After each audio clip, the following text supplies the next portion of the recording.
रोटी बेलता है न रोटी खाता है, वो सिर्फ रोटी से खेलता है। वो तीसरा आदमी कौन है? मेरे देश की संसद मौन है।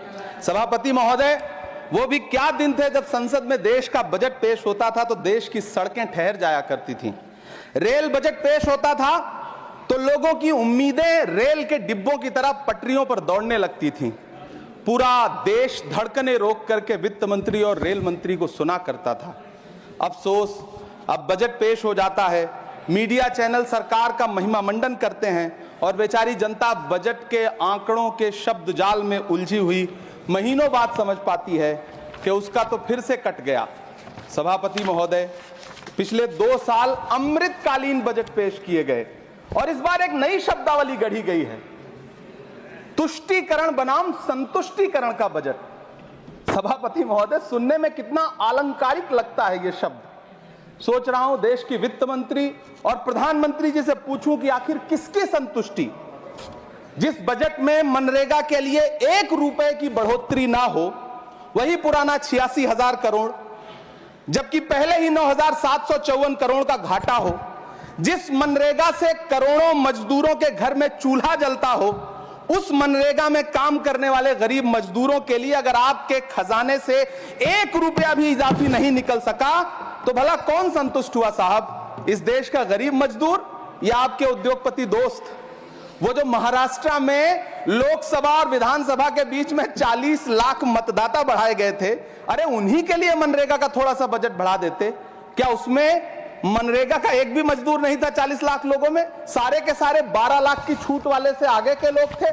सभापति महोदय, कल जब वित्त मंत्री जी देश की संसद में भाषण दे रही थी तो वहां मुंबई में कोई गरीब इंसान जब अपनी जेब टटोल करके अपनी मोटरसाइकिल में 1 लीटर पेट्रोल भरवा रहा था तो उस पेट्रोल की कीमत थी 103 रुपया प्रति लीटर। आखिर इतना महंगा पेट्रोल डीजल खरीद के कौन संतुष्ट हो रहा है? इस देश के गरीब लोग या फिर सरकार के चहेते धन्ना सेठ? सभापति महोदय, वित्त मंत्री जी इस बजट को मध्यम वर्ग को संतुष्ट करने वाला बजट बता रही हैं। अरे मैडम, हम आप यहां पर बैठे रहते हैं और वहां बाहर इसी दिल्ली में 1 लीटर दूध, चाहे वो अमूल का हो या फिर मदर डेयरी का हो, उसकी कीमत 73 रुपए लीटर है। इतना महंगा बेच करके कौन संतुष्ट हो रहा है? गरीब जनता या आपके धन्ना सेठ दोस्त? सभापति महोदय, इस सरकार का बाजार और महंगाई पर कोई नियंत्रण नहीं रह गया है। चाहे देश में लहसुन 400 रुपए किलो बिक जाए, टमाटर 100 रुपए किलो बिक जाए, प्याज का दाम सुनकर आंखों में आंसू आ जाए, लेकिन वित्त मंत्री महोदया बजट में महंगाई का मां भी नहीं बोलती हैं। बच्चों की किताब और पेंसिल तक पर टैक्स लगाने वाले सरकार से मैं पूछना चाहता हूं कि आप मध्यम वर्ग का हितैषी बताते हैं खुद को, तो शर्म नहीं आती है? खुद को धार्मिक कहने वाली सरकार भगवान श्री कृष्ण के प्रिय खाद्य पदार्थों दही और मक्खन तक पर जीएसटी लगाती है और बात करती है मध्यम वर्ग की हिमायती होने की। जिंदा रहते हुए जनता से हर चीज पर टैक्स वसूलने वाली यह सरकार कम से कम मरने पर तो लोगों को बख्श देती, लेकिन नहीं, वहां भी लूटना है।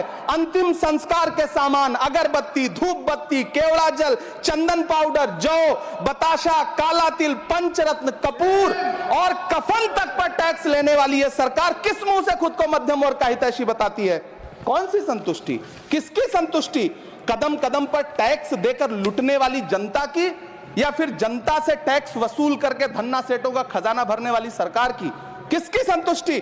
सभापति महोदय, 18 अगस्त 2015 आरा का बिहार का ऐतिहासिक मैदान, सजा हुआ मंच, हजारों की भीड़ और सामने खड़े हुए देश के प्रधानमंत्री का भाषण। बिहार के भाइयों बहनों, आज मैं बिहार के लिए पैकेज की घोषणा कर रहा हूं। 50,000 करोड़ कर दूं कि ज्यादा कर दूं? अखिलेश भाई, 60,000 करोड़ कर दूं कि ज्यादा कर दूं? 70,000 करोड़ कर दूं कि ज्यादा कर दूं? 80,000 करोड़ कर दूं कि ज्यादा कर दूं? चलो, मैं बिहार को 1.25 लाख करोड़ का पैकेज दे रहा हूं। 10 साल हो गए सभापति महोदय, वही ढाक के 3 पात। बिहार आज भी विकास की बाट जोह रहा है। भाषण आज भी प्रधानमंत्री जी के यूट्यूब चैनल पर सुना जा सकता है। जो झूठ बोल के करता है मुतमईन सबको, वो झूठ बोल के खुद मुतमईन नहीं होता। सभापति महोदय, ये तो राहुल जी का असर है। कौन सा शब्द सर? कौन सा शब्द? झूठ ठीक है सर, मिथ्या बोल करके, जो मिथ्या बोल के करता है मुतमईन सबको, वो मिथ्या बोल के खुद मुतमईन नहीं होता। ये राहुल जी का असर है जो मखाना बोर्ड की घोषणा हुई। अखिलेश जी, आपको याद होगा भारत जोड़ो न्याय यात्रा में 30 जनवरी 2024 को बिहार के रंगभूमि मैदान में राहुल गांधी जी का पूर्णिया में भाषण था और उसमें मखाना को लेकर उन्होंने आवाज उठाई थी। ये उनका असर है कि आपको मखाना बोर्ड बनाना पड़ा, वरना तो आप मैखाना बोर्ड बनाने वाले लोग हैं। सभापति महोदय, बिहार को झूठे पैकेज और चुनावी दिलासे देना बंद करिए। आज भी जब कोसी में बाढ़ आती है तो पूरा सीमांचल बर्बाद हो जाता है। मैंने उस तबाही को अपनी आंखों से देखा है। 2016-17 की बाढ़ में अपने इन्हीं हाथों से राहत सामग्री बांटी है मैंने। अगर सच में बिहार के लिए कुछ करना चाहते हैं तो बिहार को बाढ़ से बचाने का प्रबंध करिए। पूर्णिया एयरपोर्ट 10 साल से बाट जो रहा है, घोषणा 2014 में हुई, बन के आज तक तैयार नहीं हुआ। अलीगढ़ मुस्लिम विश्वविद्यालय का किशनगंज सेंटर बजट के अभाव में दम तोड़ता जा रहा है। मैंने पिछले बजट सत्र में भी आवाज उठाई थी, आज फिर वित्त मंत्री जी से अनुरोध करना चाहता हूं दामन फैला करके कि अलीगढ़ मुस्लिम विश्वविद्यालय का किशनगंज सेंटर बन जाने दीजिए। आखिर कौन सी नफरत है?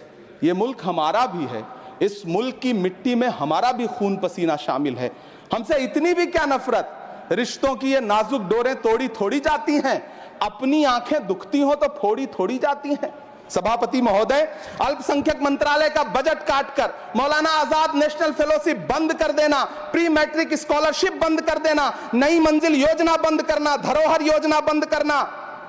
2024-25 के बजट में माइनॉरिटी मिनिस्ट्री के लिए 3183 करोड़ रुपए की घोषणा हुई, लेकिन देश को हैरत होगी कि बाद में समीक्षा करके लगभग आधा कर दिया गया, 1868 करोड़ रुपए। मुझे सरकार से पूछना है कि कौन संतुष्ट हुआ? इस देश का अल्पसंख्यक संतुष्ट हुआ है या आप संतुष्ट हुए? किसका संतुष्टिकरण? सभापति महोदय, मैं प्रधानमंत्री जी से कहना चाहता हूं कि आप ही ने 1 मार्च 2018 को किंग अब्दुल्ला को, जॉर्डन के किंग अब्दुल्ला को मेहमान बना करके इसी दिल्ली में एक कॉन्फ्रेंस में कहा था कि मैं मुसलमानों के एक हाथ में कंप्यूटर और दूसरे हाथ में कुरान देना चाहता हूं। कंप्यूटर देने की बात तो छोड़िए, पढ़ाई के लिए जो स्कॉलरशिप मिल रही थी उसको भी छीन लिया आपने। किसको संतुष्ट करने के लिए? हम समझते हैं इस साजिश को। आप माइनॉरिटी मिनिस्ट्री का बजट काटते काटते एक दिन मिनिस्ट्री को ही बंद कर देना चाहते हैं। वो जहर देता तो सबकी नजर में आ जाता, सो ये किया कि हमें वक्त पर दवाएं न दी।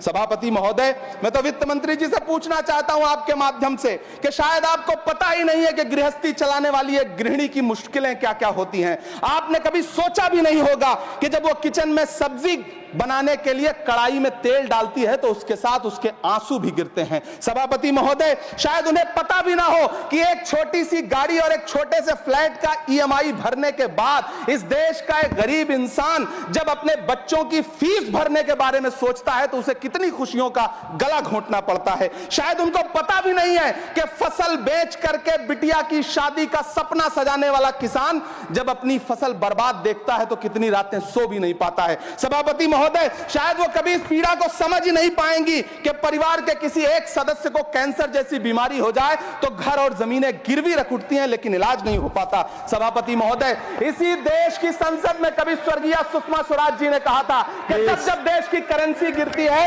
तब देश की प्रतिष्ठा गिरती है। एक तरफ कोलंबिया जैसा छोटा सा देश और उसके प्रधानमंत्री गुस्तावो पेत्रो खड़े हैं जो कोलंबिया के नागरिकों को हथकड़ी लगाकर लाने वाले जहाज को अमेरिका बैरंग वापस लौटा दे रहे हैं, और दूसरी तरफ हमारे प्रधानमंत्री जी खड़े हैं जो बेड़ी और हथकड़ी लगा करके लाए गए बेटों के अपमान पर एक शब्द नहीं बोल रहे।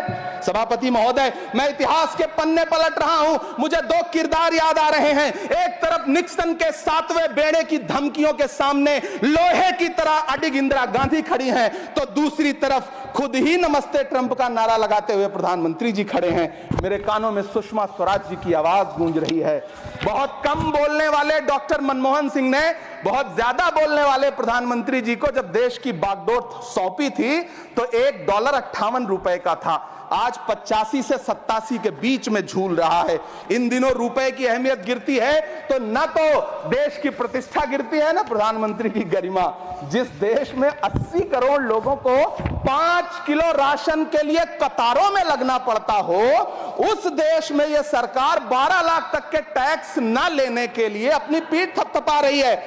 हुकूमत इस कदर आवाम पर एहसान करती है, ये आंखें छीनती है और चश्मे दान करती है। सभापति महोदय, महाराष्ट्र का भिवंडी हो, मालेगांव हो, इचलकरंजी हो, यूपी का बनारस हो, मुआयमा हो, मुबारकपुर हो, रांची का छोटा नागपुर हो, बिहार का भागलपुर हो, हर जगह बुनकरों की उम्मीदें तोड़ रही हैं, लेकिन इस सरकार के पास उनके लिए कुछ भी नहीं है। मुरादाबाद का पीतल उद्योग, कानपुर का चमड़ा उद्योग, सहारनपुर का लकड़ी उद्योग, फिरोजाबाद का चूड़ी उद्योग, अलीगढ़ का ताला उद्योग, सब सरकारी प्लानिंग से तबाह हो रहे हैं। इन तमाम के बीच सरकारी सपोर्ट से बस एक उद्योग फल फूल रहा है, नोएडा का नफरत उद्योग। सभापति महोदय, जिस देश में 40 से 45% मेडिकल फैकल्टी की सीट खाली हो, वहां बजट में 75,000 नए मेडिकल सीट्स का ऐलान हो रहा है। सरकार बहादुर, कम से कम इस देश के पढ़े लिखे युवाओं को तो मूर्ख समझना बंद करिए। वो अब तिजारती पहलू निकाल लेता है। पहले 7500 मेडिकल सीट्स बाद में बनाइएगा, पहले जो एम्स में 2161 पद खाली पड़े हैं उनको तो भर दीजिए। वो अब तिजारती पहलू निकाल लेता है। मैं कुछ कहूं तो तराजू निकाल लेता है। मैं इसलिए भी तेरे फन की कद्र करता हूं तो झूठ बोल के आंसू निकाल लेता है। सभापति महोदय, फिर झूठ। काश ये बजट बीपीएससी के पेपर लीक की शिकायत करने वाले नौजवानों पर बरसती हुई पुलिस के लाठियों पे, जख्मों पर मरहम लगा पाता। सभापति महोदय, पिछले 80 दिन से 70 साल का एक बुजुर्ग एमएसपी की लीगल गारंटी मांगता हुआ आमरण अनशन पे बैठा हुआ है। काश ये बजट किसान नेता जगजीत डल्लेवाल की टूटती हुई सांसों की पीड़ा सुन पाता। काश ये बजट प्रतियोगी परीक्षाओं की तैयारी के लिए दिल्ली, कोटा, पटना, अहमदाबाद जैसे शहरों में, इलाहाबाद जैसे शहरों में किताबों के साथ गल रहे युवाओं के सपनों को जिंदगी दे पाता।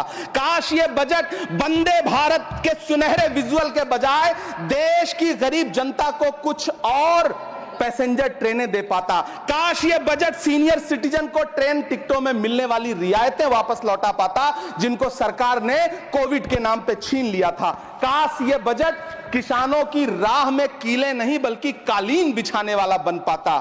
काश ये बजट सरकारी मालिकों को यह समझा पाता कि नेहरू को कोसने से अर्थव्यवस्था नहीं सुधरेगी, उसके लिए डॉक्टर मनमोहन सिंह साहब की अर्थ नीति अपनानी पड़ेगी। पिछले 11 साल से नेहरू जी को कोस रहे हैं, आखिर कब तक कोसिएगा? थोड़ा पंडित नेहरू जी के बारे में पढ़िए, तब पता चले कि पंडित नेहरू की शख्सियत का नाम है। दुनिया का पहला ऐसा राजनेता जिसने अपनी जिंदगी की आजादी के लिए, देश की आजादी के लिए 3259 दिन अंग्रेजों की जेल में बिताए। पंडित नेहरू एक ऐसे महान शख्स जिनके पिता पंडित मोतीलाल नेहरू, जिनकी बहन विजय लक्ष्मी पंडित, जिनके बहनोई पंडित रंजीत सीताराम, जिनकी बेटी इंदिरा गांधी, जिनके दामाद फिरोज गांधी, सब ने अंग्रेजों से लड़ते हुए स्वतंत्रता आंदोलन में जेल काटी। आप किस मुंह से उनकी लकीर छोटी करने की बात करते हैं?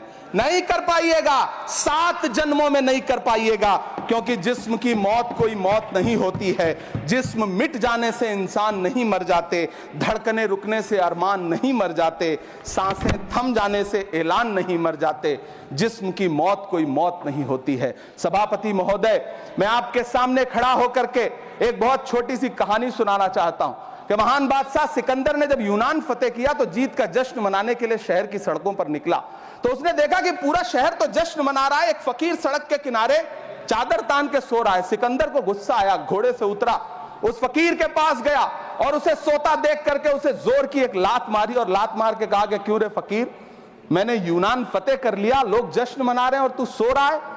उस फकीर ने उन्नीदी आंखों से सिकंदर को देखा और देख करके कहा कि शहर जीतना बादशाहों का काम है, लेकिन लात मारना तो गधे का काम है। सभापति महोदय, गरीब जनता को लात मारना बंद करिए। ये अमीरों के लिए बनाया गया बजट है, ये निराशाजनक बजट है। हम अमृतकाल सुनते आ रहे थे, ये अमृतकाल इतनी जल्दी समाप्त हो गया कि अब अमृतकाल का कोई नाम तक नहीं लेना चाहता है। इसलिए मैं इस सदन में खड़ा होकर के देश की वित्त मंत्री महोदया से कहना चाहता हूं कि आपने अल्पसंख्यकों के बजट में जो कटौती की है उसको बहाल करिए। आपने मनरेगा को जो स्थिर रखा है उसका घाटा 9,754 करोड़ है, कम से कम उतना बढ़ा करके फिर से उसे बहाल करिए। नौजवानों के लिए रोजगार दीजिए।